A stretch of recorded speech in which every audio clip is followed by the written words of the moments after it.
Hello students, ఈ రోజున మనము ఎంసెట్లో సీనియర్ ఇంటర్ కెమిస్ట్రీలో ఎక్కువ మార్కులు వచ్చేటువంటి చాప్టర్స్, అలాగే ఆ చాప్టర్కి సంబంధించినటువంటి టాపిక్స్ గురించి డిస్కస్ చేయడం జరుగుతూ ఉంటుంది.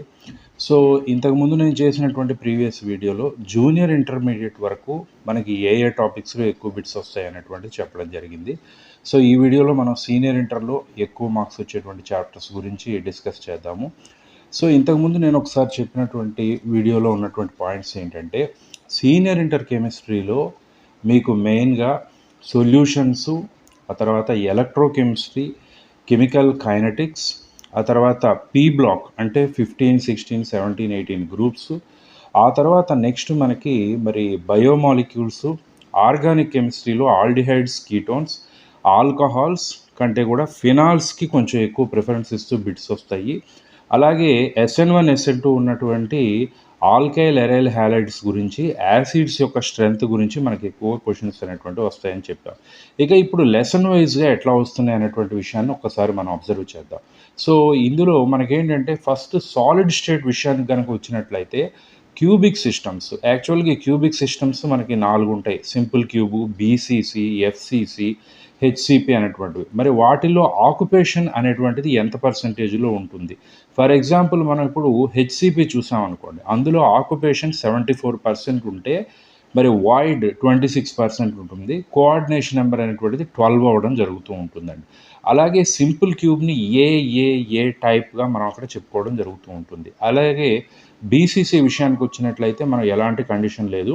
మరి CCP విషయానికి వచ్చినట్లయితే ఏబీసీ టైప్ అంటూ ఉంటాం. HCP విషయానికి కనుక వచ్చినట్లయితే ఏబీ టైప్గా చెప్తూ ఉంటాం. సో ఈ పాయింట్స్ని మీరేంటంటే ఒక్కసారి జాగ్రత్తగా సాలిడ్ షీట్లో రిఫర్ చేసుకోవాల్సినటువంటి ఫస్ట్ టాపిక్ అండి. ఇక రెండవ టాపిక్ ఏంటి అంటే క్రిస్టల్ డిఫెక్ట్స్. మరి మీరు ఐపీలోనే బాగా చదువుంటారు. అది మరి Frenkel defect, Schottky defects, density ఎలా చేంజ్ అవుతుంది, రెండింటిని చూపించగలిగింది AGBR అనేటువంటిది. ఇలాంటి పాయింట్స్ని కొన్ని వాళ్ళు అప్పుడప్పుడు అడుగుతూ ఉంటున్నారు.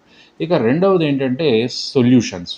మరి ఈ సొల్యూషన్స్ నుంచి మనకి ఎక్కువగా కాలిగేటివ్ ప్రాపర్టీస్ అనేటువంటివి బాగా ఎక్కువగా అడుగుతున్నారండి. Elevation of boiling point, depression of freezing point, అట్లాగే ఆస్మోటిక్ ప్రెషరు, ఇలాంటి పాయింట్స్ని వాళ్ళు కొంచెం ఎక్కువగా మనల్ని అక్కడ అడుగుతూ ఉన్నారు. అట్లాగే ఇంకొక పాయింట్ ఏంటి అంటే మరి ఇందులో vapour pressure, Raoult's law positive negative deviations ఏవైతే ఉన్నాయో అవి మనకి ఎక్కువగా అడుగుతూ ఉన్నారు. ఇక ఎలక్ట్రోకెమిస్ట్రీ. సో ఈ ఎలక్ట్రోకెమిస్ట్రీ విషయానికి కనుక వచ్చినట్లయితే నెర్నెస్ట్ ఈక్వేషన్ గురించి వాళ్ళు ఎక్కువగా అడుగుతూ ఉన్నారు. సో మీలో ఏంటంటే ఎవరైనా ఇంట్రెస్టెడ్ స్టూడెంట్స్ ఉంటే ఒక పెన్ను పేపర్ రెడీగా చేసుకొని నేను చెప్పినటువంటి ఈ టాపిక్స్ వరకు బిట్స్ నోట్ చేసుకున్నట్లయితే ఆ టాపిక్స్ మీద మనం ఎక్కువ క్వశ్చన్స్ ఆన్సర్ చేయడానికి ఛాన్సెస్ ఉంటాయి. సో ఇక ఎలక్ట్రోకెమిస్ట్రీ విషయానికి వచ్చినట్లయితే నెర్నెస్ట్ ఈక్వేషన్ ఒకటి, సెల్ పొటెన్షియల్, అలాగే ఎలక్ట్రాలసిస్, క్యాథోడ్ దగ్గర ఏమొస్తుంది, యానోడ్ దగ్గర ఏమొస్తుంది అనేటువంటి పాయింట్స్ని మనం ఒకసారి చూసుకోవాలి. అలాగే కెమికల్ కైనటిక్స్ విషయానికి కనుక వచ్చినట్లయితే ఇక్కడ ఆర్డర్ గురించి నెంబర్ ఆఫ్ క్వశ్చన్స్ వాళ్ళు ఎక్కువగా అడుగుతున్నారు. అట్లాగే రేట్ ఆఫ్ రియాక్షన్స్, దాని ఫ్యాక్టర్స్ ఏంటి. సో ఇది మనం ఎలాగో లాంగ్ ఆన్సర్గా చదువుంటాం. ఏంటంటే temperature effect for every rise in 10 degrees centigrade rate doubles అనేటువంటి పాయింట్, ఇలాంటి కొన్ని పాయింట్స్ని మీరు ఒకసారి చూసుకోవాల్సి ఉంటుంది. అట్లాగే log K2/K1 is equal to EA by 2.303 by R T2 minus T1/T1 T2 అనే ఫార్ములాని ప్రతిసారి కూడా మనకు అడగడం జరుగుతూ ఉంటుంది. ఇక తర్వాత సర్ఫేస్ కెమిస్ట్రీలో మెయిన్గా కొలాయిడ్స్, అంటే డిఫరెంట్ టైప్స్ ఆఫ్ కొలాయిడ్స్ని మీరు అక్కడ చూసుకోవాల్సి ఉంటుంది. అంటే ఏరోసాల్, హైడ్రోసాల్, వీటికి సంబంధించిన డిస్పర్స్డ్ ఫేజ్, డిస్పర్షన్ మీడియం ఎట్లా ఉంటుంది. ఇక అడ్జార్ప్షన్ గురించి వాళ్ళు నెంబర్ ఆఫ్ క్వశ్చన్స్ అడుగుతున్నారు. ఇందులో ఎక్కువగా లాంగిమ్యూర్ అండ్ ఫ్రాండ్ లూయిస్ అడ్జార్ప్షన్ ఐసోథర్మ్స్, ఫిజికల్ కెమికల్కి సంబంధించిన డిఫరెన్సెస్ని వాళ్ళు ఎక్కువగా అడుగుతున్నారు. ఇక తర్వాత మెటలర్జీ విషయానికి వచ్చినట్లయితే ఈ మెటలర్జీలో మనకి ఇనీషియల్గా కొన్ని క్యాల్సినేషన్, రోస్టింగ్ లాంటి ప్రాసెస్లు అనేటువంటివి ఉంటాయండి. సో ఆ క్యాల్సినేషన్, రోస్టింగ్స్, వాటి ఎగ్జాంపుల్స్, ప్యూరిఫికేషన్ టెక్నిక్స్ ఎట్లా ఉన్నాయనేటువంటిది మీరు ఒకసారి చూసుకోవాల్సి ఉంటుంది.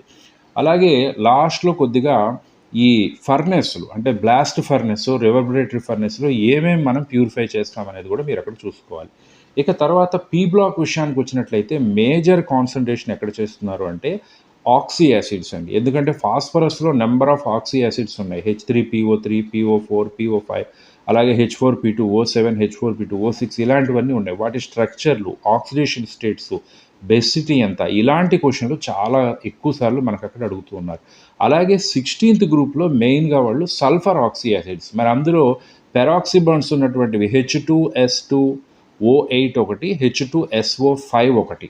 సో వీటినే మనం కారో మార్షల్ యాసిడ్స్ అనేటువంటి నేమ్స్తో పిలుస్తూ ఉంటాం. సో వీటి మీద నెంబర్ ఆఫ్ క్వశ్చన్స్ ఏదైతే నేను ఇందాక చెప్పానో అదే విధంగా ఆక్సిడేషన్ స్టేట్స్ కానీ, బెసిటీ ఎంత అని, number of wands SOOS bonds ఎన్ని ఉన్నాయి, SOS బాండ్స్ ఎన్ని ఉన్నాయి, ఇలాంటి క్వశ్చన్స్ని వాళ్ళు అక్కడ ఎక్కువగా అడగడాన్ని మనం అబ్జర్వ్ చేసామండి. ఇక తర్వాత హాలోజన్స్ విషయానికి కనుక మీరు వచ్చినట్లయితే హాలోజన్స్లో బేసిక్గా వాళ్ళు ఇంటర్ హాలోజన్ కాంపౌండ్స్ మీద చాలా క్వశ్చన్స్ ఇచ్చారు. సో మీరు ఆ ఇంటర్ హాలోజన్ కాంపౌండ్స్ని జాగ్రత్తగా చూసుకొని వెళ్ళండి. కంపల్సరీ అక్కడ sp3d, sp3d2 ఇట్లా హైబ్రిడైజేషన్స్ ఉన్నాయి. ఏదంటే AX, లేదంటే AX3, AX5, AX7 ఇలాంటి వాటి ఎగ్జాంపుల్స్ని కూడా మీరు జాగ్రత్తగా చూసుకోవాలి. ఇక తర్వాత నెక్స్ట్ మనకేంటంటే 18th గ్రూప్లో జినాన్ కాంపౌండ్స్ అండి. సో ఈ జినాన్ కాంపౌండ్స్ ఖచ్చితంగా మీరు ఒక ట్యాబ్లెట్ ఫామ్లో నోట్ చేసుకుని XeF2, F4, F6, అలాగే XeO2, F2, XeO3, XeO4 ఇలాంటి మొత్తం కాంపౌండ్స్ని మీరు ఏం చేయాల్సి ఉంటుందంటే ఒక ట్యాబ్లెట్ ఫామ్ లాగా నోట్ చేసుకొని వాటిలో ఆక్సిడేషన్ స్టేట్స్ ఎంత, హైబ్రిడైజేషన్ ఏంటి, షేప్స్ ఏంటి, number of sigma pi bonds, lone pairs ఎన్ని ఉన్నాయి, ఈ పాయింట్స్ మొత్తాన్ని ట్యాబ్లెట్ ఫామ్ లాగా వేసుకున్నట్లయితే మీరు ఎగ్జామ్కి వెళ్ళే ముందు దాన్ని రిఫర్ చేసుకోవాలండి. డెఫినెట్గా మీకు కొన్ని క్వశ్చన్స్ అక్కడ వస్తూ ఉంటాయి. ఇక తర్వాత D అండ్ F బ్లాక్స్ విషయానికి కనుక వచ్చినట్లయితే ఇందులో మెయిన్గా ట్రాన్సిషన్ ఎలిమెంట్ స్పెషల్ ప్రాపర్టీస్ ఉన్నాయండి. అంటే వేరియబుల్ ఆక్సిడేషన్ స్టేట్స్ కావచ్చు, లేకపోతే మ్యాగ్నెటిక్ ప్రాపర్టీ, అంటే అలాగే కలర్డ్ ప్రాపర్టీ, DD ట్రాన్సిషన్ వల్ల మనకి కలర్ ఉంటుంది. అలాగే నెక్స్ట్ అవి ఎలాయిస్గా ఎందుకు ఫామ్ చేస్తున్నాయి, ఫెర్రస్, నాన్ ఫెర్రస్ ఎలాయిస్ ఎట్లా ఉంటున్నాయి, ఇలాంటివి. అలాగే కాంప్లెక్స్ కాంపౌండ్స్కి సంబంధించిన ప్రాపర్టీస్ ఏవైతే ఉన్నాయో అవి మనం చూసుకోవాల్సి ఉంటుందండి. ఇక అట్లాగే ఇక్కడ ఇంకొకటి ఏంటి అంటే మనకి మెయిన్గా KMnO4, K2Cr2O7 ఇది మీరు ఏం చేయాల్సి ఉంటుందంటే ఒక డిఫరెన్స్ ఫామ్లో KMnO4కి K2Cr2O7కి ఉన్న డిఫరెన్స్ ఎట్లా ఉంటుంది అనేది కొద్దిగా హయ్యర్ బుక్స్లో ఉన్న సినాప్సిస్ పాయింట్స్ జాగ్రత్తగా చూసుకెళ్తే కొంతవరకు యూజ్ అవుతూ ఉంటాయి. ఇక నెక్స్ట్ కోఆర్డినేషన్ కాంపౌండ్స్ విషయానికి వచ్చినట్లయితే మెయిన్గా ఇక్కడ ఐసోమెరిజం అడుగుతున్నారండి. చాలా ఎక్కువ క్వశ్చన్లు ఇక్కడి నుంచి ఏంటంటే మరి లింకేజ్ ఐసోమెరిజం అనేటువంటిది ఒకటి, తర్వాత వాటర్కి సంబంధించి హైడ్రేట్ ఐసోమెరిజంకి సంబంధించింది, ఇలాంటి క్వశ్చన్స్ వాళ్ళు నెంబర్ ఆఫ్ ఎగ్జాంపుల్స్ అడుగుతున్నారు. వాటిని జాగ్రత్తగా చూసుకోండి. EAN వాల్యూ ఎంత అనేటువంటిది కూడా మనకు అప్పుడప్పుడు వస్తున్నటువంటి ఇక్కడ క్వశ్చన్ అండి. ఇక తర్వాత క్రిస్టల్ ఫీల్డ్ థియరీ మీద అప్పుడప్పుడు కొన్ని క్వశ్చన్స్ అనేటువంటివి మనకు వస్తున్నాయి, దాన్ని ఒకసారి చూసుకోండి. ఇక తర్వాత బయోమాలిక్యూల్స్ విషయానికి వచ్చినట్లయితే మెయిన్ ఇక్కడ కాన్సన్ట్రేట్ చేస్తుంది కార్బోహైడ్రేట్స్ మాత్రమే. మనం ఎన్ని క్వశ్చన్స్ రిఫర్ చేసుకున్నా కూడా బయోమాలిక్యూల్స్లో కార్బోహైడ్రేట్స్ ఎస్పెషల్లీ వాటి క్లాసిఫికేషన్ కానీ లేకపోతే వాటి స్ట్రక్చర్ ఉంటుంది, ఆ స్ట్రక్చర్లో గ్లూకోజ్కి సంబంధించినటువంటి స్ట్రక్చర్ ఎలా ఉంటుంది అనేటువంటి పాయింట్స్ని మనం ఇక్కడ మెయిన్గా ఒకసారి అబ్జర్వ్ చేసుకోవాల్సి ఉంటుంది. తర్వాత నెక్స్ట్ మనకి ఇక్కడే విటమిన్స్, హార్మోన్స్కి సంబంధించినటువంటి పాయింట్స్ ఏవైతే ఉన్నాయో వాటిని మీరు ఒకసారి జాగ్రత్తగా చూసుకోవాల్సి ఉంటుందండి. హార్మోన్స్ మీద కూడా మనకి నెంబర్ ఆఫ్ క్వశ్చన్స్ వస్తూ ఉన్నాయి. సో హార్మోన్స్కి వచ్చి చిన్న టాపిక్కే, జాగ్రత్తగా చదువుకుంటే ఎగ్జాంపుల్స్లో మీరు ఈజీగా గుర్తుపెట్టుకోవచ్చు. ఇక తర్వాత పాలిమర్స్లో మెయిన్గా మోనోమర్స్ని అడుగుతున్నారండి. అలాగే వల్కనైజేషన్ ఆఫ్ రబ్బర్. ఇప్పుడు మనకి బెకలైట్కి ఏముంటుంది అనే క్వశ్చన్ కనుక వచ్చినట్లయితే అందులో ఏవైతే ఉన్నాయో వాటికి సంబంధించి లైక్ కొన్ని సబ్స్టెన్సెస్లో మనకి కొన్ని మోనోమర్స్ ఉంటాయి. పాలిథిన్ అనే దానికి ఎథిలిన్ అనేటువంటిది ఒక మోనోమర్ ఒక్కటే ఉంటుందండి.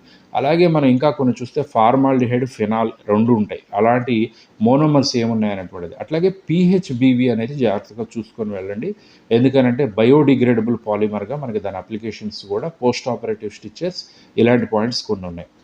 ఇక ఎవ్రీడే లైఫ్లో మీకు చెప్పాల్సిన మెయిన్ పాయింట్ ఏంటి అంటే 12 డెఫినేషన్స్ ఏవైతే ఉన్నాయో, అంటే యాంటీబయాటిక్స్, యాంటీసెప్టిక్, డిజిన్ఫెక్టివ్ ఇలాంటివి చాలా ఉన్నాయండి మన దగ్గర. సో ఆ పాయింట్స్ అన్నిటికీ సంబంధించిన ఎగ్జాంపుల్స్ మినిమం చూడంగానే మనం ఆప్షన్ని గుర్తుపట్టగలిగినట్టు ప్రిపేర్ అయితే సరిపోతుందండి.